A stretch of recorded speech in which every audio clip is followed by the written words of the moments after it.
الله وحده لا شريك له تعظيما لشانه واشهد ان محمدا عبده ورسوله الداعي الى رضوانه والهادي الى احسانه صلى الله عليه وعلى اله وصحبه وسلم. اما بعد فقد قال الله تعالى في كلامه القديم والفرقان المجيد بعد أعوذ بالله من الشيطان الرجيم بفضل بسم الله الرحمن الرحيم. علم بالقلم علم الإنسان ما لم يعلم. قال رسول الله صلى الله عليه وسلم لا يؤمن أحدكم حتى أكون أحب إليه من والده وولده والناس أجمعين. صدق الله العلي العظيم. அல்லாஹ்வுக்கே கோடான கோடி புகழ் உண்டாகட்டுமாக. இன்னும் நமக்கெல்லாம் சத்திய மார்க்கத்தை சொல்லி தந்த வாழ்ந்து காட்டிய எம் உயிரான எம் உயிருக்கும் உயிரான எம் உயிரிலும் மேலான எப்பெருமானார் முஹம்மது முஸ்தபா ரசூலுல்லாஹி ஸல்லல்லாஹு அலைஹி வஸல்லம் அவர்களின் மீதும் ஈட்டி முனையில் நாங்கள் நின்ற போதும் எங்களது ஈமானை நாங்கள் ஒருபோதும் விட்டு கொடுக்க மாட்டோம் என்று உறக்க சொன்ன என் உத்தம சத்திய சஹாபாக்கள், தாபிஈன்கள், தபஉ தாபிஈன்கள், குறிப்பாக இங்கு அமர்ந்திருக்கும் நம்முடைய கண்ணியமான உஸ்தாத் அவர்களின் மீதும் மாணவர்களின் மீதும் நிர்வாகஸ்தர்களின் மீதும் அல்லாஹ்வினுடைய சாந்தியும் சமாதானமும் உண்டாகட்டுமாக. அல்ஹம்துலில்லாஹ். சிறப்பான ஒரு நிகழ்ச்சி, மன்ற நிறைவு விழா, மன்ஹஜுல் ஹஸனாத் மாணவ மன்றத்தினுடைய நிறைவு விழா. இந்த மன்ஹஜுல் ஹஸனாத் மாணவர்களுக்கு என்ன செய்தது இவ்வருடத்தில் என்று நாம் எடுத்து பார்த்தால், முன்புள்ள வருடங்களை விடவும் இந்த வருடம் மிக சிறப்பு, வெகு சிறப்பு என்றே சொல்லலாம். 3 கையெழுத்து பிரதிகள் இவ்வருடத்திலே வெளியிடப்பட்டிருக்கிறது. அதிலும் குறிப்பாக இப்போது வெளியிடப்பட போகிற அப்துல்லா மௌலானா அவர்களினுடைய அந்த நூல் முன்பு தமிழில் வெளியிடப்பட்டது, இப்போது ஆங்கிலத்திலேயும் மலையாளத்திலேயும் உருதுவிலேயும் வெளியிடப்பட போகிறது. மிக சந்தோஷம். ஆக ஒரு நூலை எழுதுவது என்பது மிக சாதாரணமான விஷயம் கிடையாது. தனக்கு தெரிந்த ஒரு விஷயத்தை அடுத்த சமூகத்திற்கு எத்தி வைப்பதற்கு முதலாவதாக ஒரு மனிதனுக்கு தேவைப்படுவது என்ன தெரியுமா? அது எழுத்துதான் ரொம்ப முக்கியத்துவம். அல்-ஹத்து பில் கலம். ஆதம் அலைஹிஸ்ஸலாத்து வஸ்ஸலாம் அவர்களை பற்றி பதிவு செய்வார்கள். கபல மௌதிஹி பி 300 சனத்தின். அவர்கள் இறந்து போவதற்கு சுமார் 300 ஆண்டுகளுக்கு முன்பாகவே கதபகா ஃபி தீன் சும்ம தபகஹு, அவர்களுக்கு தெரிந்த அந்த மொழிகளை எல்லாம், வாக்கியங்களை எல்லாம் களிமண்ணில் வரைந்தார்கள். சும்ம தபகஹா, அதை சுட்டார்கள். அழியாதபடி அதை வைத்து விட்டு சென்றார்கள். இத்ரீஸ் அலைஹிஸ்ஸலாத்து வஸ்ஸலாம், அதற்கு பிறகு வந்த இத்ரீஸ் நபி அவர்கள் அதை வெளியாக்கினார்கள். ஆக ஆதம் நபி தனக்கு தெரிந்த ஒரு விஷயத்தை பின்னுள்ள சமூகத்திற்கு நான் சொல்லிக் கொடுக்க வேண்டும் என்பதற்காக அவர்கள் கையில் எடுத்தது அவர்களுக்கு தெரிந்த எழுத்தாக்களை வைத்து தான் கொண்டு சென்றார்கள். இத்ரீஸ் நபி அவர்கள் அதை கண்டுபிடித்தார்கள், வெளியாக்கினார்கள், பின்னுள்ள சமூகத்திற்கு சொல்லிக் கொடுத்தார்கள். சொல்வார்கள், இதிலிருந்துதான் எல்லா மொழிகளும் மனிதனுக்கு தெரியலானது. ஆதம் அலைஹிஸ்ஸலாத்து வஸ்ஸலாம் அவர்கள் தன்னுடைய எழுத்து திறமையினால் மொழி வளத்தை மக்களுக்கு பரப்பினார்கள் என்று இமாம்கள் நமக்கு சொல்லித் தருவார்கள். ஆக எழுத்தாற்றல் குறித்து நாம் சற்று சிந்திக்க வேண்டும். நூன் வல் கலமி வமா யஸ்துரூன், பேனாவின் மீது சத்தியமாக, வமா யஸ்துரூன், அது எழுதக்கூடிய எழுத்துக்களின் மீது சத்தியமாக என்று இறைவன் பேனாவை குறித்தும் எழுத்துக்களை குறித்தும் சத்தியம் செய்து பேசுகிறார். அல்லதி அல்லம பில் கலம், பேனாவை கொண்டுதான் நாம் கல்வியை போதித்தோம் என்று பேனாவை குறித்து மற்றொரு இடத்திலே பதிவு செய்கிறான். வயுஅல்லிமுல் கிதாப வல் ஹிக்மத வத் தௌராத வல் இன்ஜீல், யஹ்யா அலைஹிஸ்ஸலாத்து வஸ்ஸலாம் அவர்களுக்கு நாம் எதையெல்லாம் போதித்தோம், எதையெல்லாம் சொல்லிக் கொடுத்தோம் என்று சொல்ல வருகிற போது இறைவன் 4 இல்முகளை யஹ்யா நபிக்கு நாம் கற்றுக் கொடுத்தோம். வயுஅல்லிமுல் கிதாப வல் ஹிக்மத வத் தௌராத் வல் இன்ஜீல். கிதாபை கற்றுக் கொடுத்தோம், ஹிக்மத்தை கற்றுக் கொடுத்தோம், தௌராத்தை கற்றுக் கொடுத்தோம், இன்ஜீலை கற்றுக் கொடுத்தோம் என்று 4 இல்முகளை சொல்ல வருகிற இறைவன் முதலாவதாக அவன் கற்றுக் கொடுத்த இல்மாக பதிவு செய்தது என்ன தெரியுமா? அது கிதாப் என்று சொல்வார்கள். யஹ்யா நபிக்கு நாம் கற்றுக் கொடுத்தது இமாம்கள் விளக்கம் சொல்வார்கள். தஃசீருன் நஸபியிலே இந்த கிதாப் என்பதற்கு விளக்கம்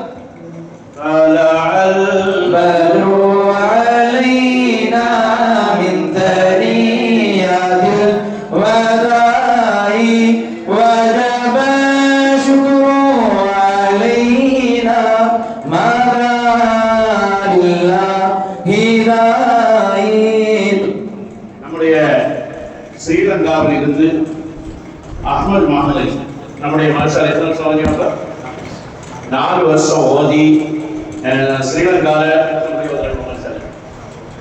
50-60 பிள்ளைகள் ஓதக்கூடிய ஒரு பெரிய ஸ்தாபனம். இதுல விசேஷம் என்னன்னா அவ இங்கிருந்து காதியா தரீகால ஓதி நீங்க ஷாதியா தரீகாவுடைய கலீஃபா அல்லாஹ் ரப்பல் ஆலமீன் அவர்களுக்கு நிறைய பரக்கத் செய்வானாக. வாப்பா அவர் நல்ல சூஃபி, ஒரு நல்ல முதல்லிஸ். அவருடைய பட்டமளை விழாவுக்கு ஸ்ரீலங்காவில் நான் போயிருந்தேன். இந்த பிள்ளைகளை எல்லாம் பார்த்து ஸ்ரீலங்காவிலிருந்து மன்பவுல் ஹசனாத் மாணவ மன்றத்திற்கு வருகை தந்த மகதரி அவர்களை மன்றத்தின் சார்பாக வாழ்த்துகிறோம். அஹ்லன் வ ஸஹலன் மர்ஹபா யா ரஹ்மான் ரஹீம். ஆக அல் கிதாப் என்பதை கொண்டு நோக்கம் என்ன என்று சொல்ல வருகிற போது இமாம்கள் சொல்வார்கள், யஹ்யா நபிக்கு நாம் கற்றுக் கொடுத்த கலைகளில் முதலாவது கலை என்ன தெரியுமா? அல் ஹத்து பில் கலம், பேனாவை கொண்டு எழுதக்கூடிய ஆற்றலை நாம் சொல்லிக் கொடுத்தோம் என்பார்கள். வகான அஹ்ஸனன் நாஸி ஹத்தன் ஃபீ ஸமானிஹி. யஹ்யா நபி அவர்கள் அந்த காலத்திலேயே எழுதுவதில் மிக தேர்ச்சி பெற்றவராக இருந்தார்கள் என்று இமாம்கள் பதிவு செய்கிறார்கள். ஆக எழுத்து ஒரு நபிக்கு மிக முக்கியம். அதுக்கு அடுத்ததாக ஹிக்மத்தை யஹ்யா நபிக்கு நாம் கற்றுக் கொடுத்தோம் என்று சொல்ல வருகிற போது ஹிக்மத் என்றால் என்ன? அல் பயானு பில் லிசான், நாவாற்றலை கொண்டு பேசுவதுதான் ஹிக்மத் என்று. ஆக யஹ்யா நபிக்கு நாம் எழுத்தாற்றலையும் கொடுத்தோம், நாவாற்றல் என்கிற பயான் ஆற்றலையும் கொடுத்தோம் என்று 2 ஆற்றல்களை கொடுத்ததாக இறைவன் பதிவு செய்கிறானே, அதில் முதலாவதாக ஒரு நபிக்கு கொடுக்கப்பட்டதாக எழுத்தாற்றலை குறித்து இறைவன் பேசுவார். ஆக எழுத்துத்துறை என்பது ஆலிம்களுக்கு மிக முக்கியம்.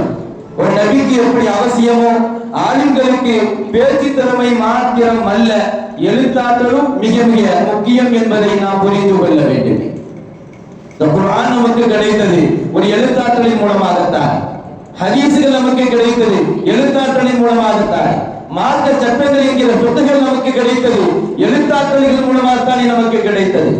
கதாதா ரலியல்லாஹு அன்ஹு அவர்கள் சொல்வார்கள், அல் கலமு நிஅமத்தும் மினல்லாஹி அலீமா. ஒரு மனிதனிடத்தில் இருக்கக்கூடிய அந்த பேனா இருக்கிறது அல்லவா, அல்லாஹ்விடமிருந்து அவனுக்கு கிடைத்த மிகப்பெரிய நியாமத் அது. லௌலா தாலிக, அந்த பேனா மாத்திரம் ஒரு மனிதனுக்கு இல்லை என்று சொன்னால் லம் யகும் தீனும் வலம் யஸ்னா ஐஷுன், மார்க்கமும் கூட சரிபட்டிருக்காது, வாழ்க்கையும் கூட சீர்பட்டிருக்காது என்று. எழுத்தாற்றல் இல்லை என்று சொன்னால், ஒரு பேனா மனிதனுக்கு இல்லை என்று சொன்னால் மார்க்கம் கூட நிலைத்திருக்காது, வாழ்க்கையும் கூட சீராக இருக்காது என்று எழுத்தாற்றல் குறித்து கதாதா ரலியல்லாஹு அன்ஹு அவர்கள் சொல்கிறார்கள். நபி ஸல்லல்லாஹு அலைஹி வஸல்லம் அவர்கள் சொல்கிறார்கள், மன் கதப அன்னி இல்மன் அவ் ஹதீஸன் லம் யஸல் யக்துபு லஹுல் அஜ்ரு மா பகிய தாலிகல் இல்மு வ ஹதீஸா. என்னிலிருந்து உங்களுக்கு கிடைத்த ஹதீஸை நீங்கள் எழுதி வைத்துக் கொள்ளுங்கள். யார் ஒருவன் எழுதி வைத்துக் கொள்கிறானோ, என்னிலிருந்து கிடைத்த அந்த இல்மை எந்த ஒரு மனிதன் எழுதி வைத்துக் கொள்கிறானோ, லம் யஸல் யக்துபு லஹுல் அஜ்ர், அவனுக்கு கூலி கிடைத்துக் கொண்டே இருக்கும். இந்த எழுதப்பட்ட ஏடு இந்த உலகத்தில் இருக்கும் காலமெல்லாம் எழுதப்பட்ட அந்த மனிதனுக்கு கூலி கிடைக்கும் என்கிறார்கள். ஆக பேச்சு கூட ஒரு காலத்தில் அழிந்து போகிவிடும், அது எடுக்கப்பட்டு விடும். ஆனால் எழுதப்பட்ட எழுத்து அது எப்படியோ ஒரு மனிதனை சென்றடைந்து விடும் என்று சொல்கிறார்கள். ஆக எழுத்தாற்றல் ஒரு மனிதனுக்கு மிக மிக முக்கியம். புகாரி இமாமை பற்றி இப்னு கஸீர் ரஹ்மத்துல்லாஹி அலைஹி அவர்கள் பதிவு செய்யும் போது இதைத்தான் சொல்வார்கள். நான் கவனித்தேன், புகாரி இமாமை பற்றி சொல்லப்பட்டது ரலியல்லாஹு அன்ஹு. ஒரே ஒரு இரவிலே நான் அவர்களை கவனித்தேன். எழுந்து எழுந்து அவ்வப்போது அவர்களுக்கு ஞாபகம் வருகிற ஹதீசுகளை எல்லாம் எழுதிக் கொண்டே இருந்தார்கள். நான் எண்ணி பார்த்தேன், ஒரு தினத்தில் மாத்திரம், ஒரு இரவில் மாத்திரம் 20 முறை எழுந்து விளக்கை அவர்கள் ஆன் செய்துவிட்டு எழுதிவிட்டு மறுபடியும் படுத்து தூங்கி விடுவார்கள். தனக்கு ஒரு ஹதீஸ், ஒரு இல்மு ஞாபகம் வரும்போதெல்லாம் எழுதி வைத்துக் கொள்வார்கள் அல்லவா. புகாரி ரஹ்மத்துல்லாஹி அலைஹி அவர்கள். அபூ ஹனீஃபா இமாம் அவர்களை பற்றி சொல்லும்போது ஹனீஃபாவின் தந்தை என்கிற பெயரின் காரணத்திற்கு ஒரு காரணம் சொல்வார்கள். ஹனீஃபா என்றால் மைக்கூடு.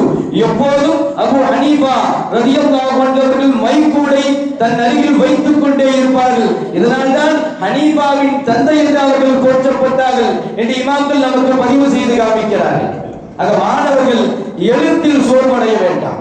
அவ்வப்போது ஏதாவது உஸ்தாதுமார்கள் கட்டுரை எழுத சொல்கிற போது, ப்ராஜெக்ட் எழுத சொல்கிற போது, ஒரு தப்சீரில் இருந்து ஒரு கட்டுரையாக உருவாக்கம் செய்யுங்கள் என்று சொல்கிற போது மாணவர்களுடைய அந்த முக சலிப்பை நாம் பார்க்கிறோமே.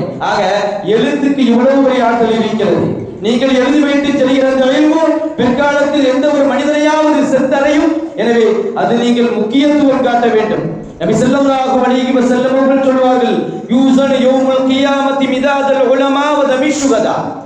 கியாமத் நாளிலே 2 மனிதர்களை இறைவன் அழைப்பான். ஷஹீதுகளையும் அழைப்பான், காத்திபுகளையும் அழைப்பான். ரத்தம் சிந்திய ஷஹீதுகளையும் அழைப்பான். பேனாமையை விட்டு அந்த காத்திபுகும் அழைத்து 2 மைகளையும் அளந்து பார்க்கிற போது யாருடைய மை மிகைத்திருக்கும் தெரியுமா? எந்த சொட்டு மிகைத்திருக்கும் தெரியுமா? வஹைருன், இந்த ஆலிம்களினுடைய மை அது ஷஹீதுடைய ரத்தத்தை விட அல்லாஹ்விடத்தில் வலுவாய்ந்தது, அது தவாபை பெற்றுத் தரக்கூடியது என்று சொல்கிறார்கள். உகூலு ரிஜாலி தஹ்த சின்னியா கலாமிஹிம், அரிஸ்டாட்டில் சொல்லுவார், மனிதனுடைய அறிவு அது பேனாவினுடைய அந்த முனையிலே அது பதியப்பட்டிருக்கிறது, அதிலிருந்து நீங்கள் வெளிக்கொண்டு வாருங்கள் என்று சொல்வார்கள். எழுத்தாற்றலின் மூலமாக நீங்கள் இல்முகளை கையிலுல் இல்மு பில் கிதாப், இல்மை நீங்கள் எழுத்தாற்றலை கொண்டு நீங்கள் கைது செய்து விடுங்கள் என்று சொல்வார்கள். ஆக மாணவர்களே, எழுத்தாற்றல் என்பது ஒரு மாணவனுக்கு, ஒரு ஆலிமுக்கு மிக மிக முக்கியம். பேச்சாற்றல் மாத்திரம் அல்ல, எழுத வேண்டும், எழுதியே ஒரு மனிதன் வெற்றி பெற வேண்டும் என்பதை சொல்லிக் கொடுத்துக் கொள்கிறேன். வாஹிரு தாவானா அல்ஹம்துலில்லாஹி ரப்பில் ஆலமீன். அஸ்ஸலாமு அலைக்கும் வரஹ்மத்துல்லாஹி தஆலா வ பரகாத்துஹு. பாரக்கல்லாஹ். எழுத வேண்டும், எழுதிக் கொண்டே